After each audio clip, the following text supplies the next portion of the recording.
यहाँ आपको अहम खबर दें, कराची से खबर है। मुहिब कौमी समाजी कौंसिल पाकिस्तान के सेक्रेटरी जनरल हकीम मोहम्मद शुएब कुरैशी के साहबजादों ज़ुहैब कुरैशी और सलमान कुरैशी की दावत वलीमा की तकरीब गुज़िश्ता रोज़ आसिफाबाद ग्राउंड में हुई, जिसमें मुहिब कौंसिल के चेयरमैन मोहम्मद असलम खान फारूकी, सलीम चंदीगर, मुहिब मोहम्मद अजमल, नवीद सत्तार, मास्टर असलम, अकबर शाह और दीगर रहनुमाओं समेत अजीज़ो अकारिब ने शिरकत की। इस मौके पर असलम खान फारूकी ने मुअज़्ज़िज़ मेहमानों से बातचीत करते हुए कहा कि महाजिर बानियान पाकिस्तान की औलादों की कौम नहीं शनाख्त है,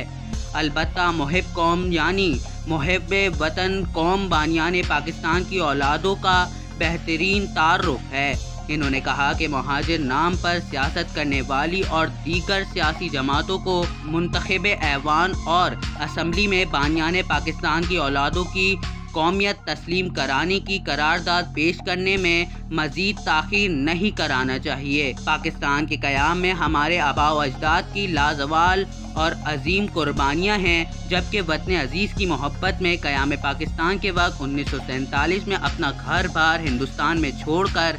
आग और खून का दरिया अबूर किया और दुनिया की एक बड़ी तारीखी हिजरत की, जिसकी बिना पर महाजिर कहलाए गए। मगर अफसोस है कि बानियान पाकिस्तान की औलादों को मुल्क में बसने वाली मुख्तलिफ कौमों की तरफ 75 साल गुजर जाने के बावजूद ताहाल कौम तस्लीम नहीं किया गया और बानियान पाकिस्तान की औलादें 75 साल से अपने आबा व अजदाद के बनाए हुए मुल्क में बेगाना बनी हुई हैं, जो बहुत बड़ा अलमिया है।